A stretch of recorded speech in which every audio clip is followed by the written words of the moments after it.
అలా భగవంతుడు ధరించేటువంటి మాల వైజయంతి మాల, అది చాలా మనకి జయాన్ని ఇచ్చేటువంటి మాల. అది మనం స్వామికి సమర్పణ చేస్తాం తోమాల అన్నట్టుగా. అటువంటి ఆ వైజయంతి మాల భూతాల యొక్క పంచమహాభూతమాల. అది దాన్ని పంచమహాభూతమాల అన్నారు. 5 రకాల పుష్పాలు ఎందుకంటే పంచభూతాలు ఆయన వేసుకున్న తోమాలలాగా ఉన్నాయి. అది మనం భావన చేసి దాన్ని చూడాలి. అందుకని 5 రకాల పుష్పాలు, 5 రకాల వర్ణాలు. ఇది మరకతము, ఇంద్రనీలము, మాణిక్యము అని చెప్పారు కదా, 5 రకాల పూలమాలు. ఇలా జనార్దనుడు సమస్త ఇంద్రియాలు, జ్ఞానేంద్రియ కర్మేంద్రియాలుగా ఉన్న వాటన్నిటినీ కూడా అశేషమైన శర రూపంలో ధరిస్తూ ఉన్నాడు. అంటే బాణాలు, అశేషమైన బాణాలు ఆయన చేతిలో. మన ఇంద్రియాలు, కర్మేంద్రియాలు, జ్ఞానేంద్రియాలు ఇవన్నీ కూడా ఆయన చేతిలో బాణాలు. అంటే ఏమిటి? బాణము ఏ యజమానిదో ఆ యజమాని విడిస్తే కానీ బాణం వెళ్ళదు కదా. ఏమంటే నాకు బోరు కొడుతోంది వెళ్ళొస్తాను అంటుందా బాణం? అంత కదా, యజమాని విడవాలి కదా, విడిస్తేనే కదా వెళ్తుంది. అలాగే మన ఇంద్రియాలు కూడా భగవత్ సంకల్పంతోనే పని చేయాలి తప్ప స్వతంత్రంగా పని చేయకూడదు. అందుకోసం ఆ మాట, ఆయన చేతిలో బాణాలు అని. మన జ్ఞానేంద్రియాలు, కర్మేంద్రియాలు నీ చేతిలో బాణాలు. ఇవేమైనా పని చేస్తే గనక నీ సంకల్పం నెరవేరాలి, నా కోరిక కోసం కాదు. ఇది అభిప్రాయం. భగవంతుడిని ఈ రకంగా మనం ప్రార్థన చేయాలి. పూర్తిగా శరణాగతి వస్తుంది నీ రూపధ్యానంతో. అలా ఆ అచ్యుతుడు ధరించేటువంటి ఖడ్గము అత్యంత నిర్మలమైనది, ఉత్తమమైనది. అది అవిద్య అనేటువంటి వరలో విద్యామయమైన జ్ఞానస్వరూపంగా ఉన్నది ఖడ్గము. భగవంతుడికి నందకము, నందకమే అన్నమాచార్య స్వామిగా అవతరించి వచ్చారు. ఎందుకు? అందరి అజ్ఞానాన్ని పటాపంచలు చేసే, కత్తిరించి వేసేందుకోసం. జ్ఞానరూపమే వచ్చింది అట్లా. ఆయన పదాలు, పద్యాలు రాశారు. అలా అవిద్య అనేటువంటి వరలో ఉంచిన జ్ఞానము, విద్య అనేటువంటి ఖడ్గం, అది నందకము. అందుకనే దానికి నందకము అని పేరు. జ్ఞానము మనకు ఆనందాన్ని ఇస్తుంది. దేంతోనూ రాని సుఖము జ్ఞానంతో వస్తుంది, సంతోషం, ఆనందం.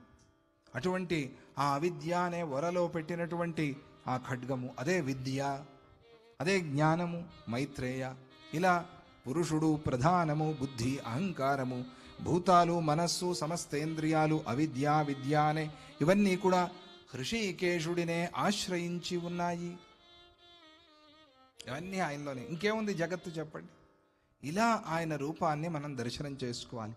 ఇంతకీ రూపం లేనివాడు కదా ఆయన, మాయయే రూపంగా కలిగిన వాడు కదా. మాయారూపుడు ఆయన. ఏదైనా రూపాన్ని ధరించి వస్తాడు కాబట్టి మాయారూపుడు. మాయయే ఆయన స్వరూపం. ఇదంతా మాయతోనే కనిపిస్తోంది. జగద్రూపుడు అని అంటే అర్థం అదే కదా. కాబట్టి మాయయే స్వరూపంగా కలిగిన ఆయన ఈ ఆయుధాలను ఎందుకు ధరిస్తున్నాడు? ఆయనకి ఎందుకు ఈ ఆయుధాలు? చాలామంది ప్రశ్న. చాలామంది తెలియక, కొంతమంది గేలి చేసేందుకోసం, మన ధర్మంలో వాళ్ళే బయట ధర్మం వాళ్ళ మాటలు విని, ఏమిటి మీ చేతుల, మీ దేవతల చేతుల్లో ఇటువంటి ఆయుధాలు, చక్రాలు ఏమిటి, ఇదేమిటి, అదేమిటి, ఖడ్గాలు ఏమిటి, అంటే వీళ్ళంతా హింసని ప్రోత్సహిస్తున్నారా అని పిచ్చి మాటలు మాట్లాడే వాళ్ళు కూడా ఉన్నారు. చూసారా? అంటే ఇక్కడ మహిషాసుర మర్దిని అమ్మవారు, మహిషాసుర మర్దినిగా ఉంటూ ఇదే రూపాన్ని పూజించాలి అని చెప్పారు. ఎందుకు? నీకు మొదటి పూజ అని కూడా మహిషాసురుడికి అమ్మవారు చెప్పారు. ఇక్కడ అదే జరుగుతుంది చాముండి కొండలో. ముందు పూజ మహిషాసురుడికి, కింద పాదాల్లో ఉండే అడిగాడు, అమ్మ నన్ను మర్చిపోతే. నిన్నెలా మర్చిపోతారా? నిన్ను మర్చిపోనిస్తానా? నిన్ను మర్చిపోతే ఇప్పుడు చండీహోమం జరగట్లా, ద్వితీయ చరిత్రం అంతా మహిషాసురుడే. ఎప్పటికీ నిన్ను మర్చిపోరు. ఎందుకు? నీలాగా ఉండకూడదు అని, మహిషాసురుడిలాగా ఉండకూడదు అని. నిన్ను మర్చిపోనివ్వను. అలాగే నువ్వు కోరిన కోరిక ప్రకారంగా నీకు ప్రథమ పూజ. అడగండి అర్చకుల్ని, చెప్తారు అక్కడ. అలా ఆ మహిషాసుర సంహారము చేస్తూ అమ్మవారు ఉన్నారు. అంతేగాని త్రిశూలం పెట్టి మీరు పొడవండి అని, లేదా మిమ్మల్ని పొడుస్తానని చెప్తుంది అమ్మవారు. అలా కాదే, ఇలా ఉండకూడదు, ఉంటే ఇదిగో ఈ పరిస్థితి వస్తుంది. అందువల్ల చాలామంది ఏమిటండి ఈ ఆయుధాలు దేవతల చేతుల్లో, విచిత్రంగా, వింతగా, ఇలా ఎక్కడా లేవు అని. అదే మరి విచిత్రం అంటే, అదే దాన్నే మరి వేద ధర్మము, సనాతన ధర్మము అని పిలిచేది. అటువంటిది చాలా ప్రశ్నలు ఈ కాలం. ఎందుకు ధరిస్తూ ఉన్నాడంటే ప్రాణులకు మేలు చేయటం కోసం ఈ ఆయుధాల్ని ఆయన ఆభరణాలుగా చేసుకుని ధరిస్తూ ఉన్నాడు.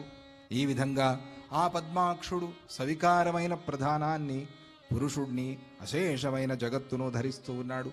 ఆ మధుసూదనుడి యందు విద్య, అవిద్య, సత్తా, అసత్తా, అవ్యయము సర్వము ఉన్నాయి.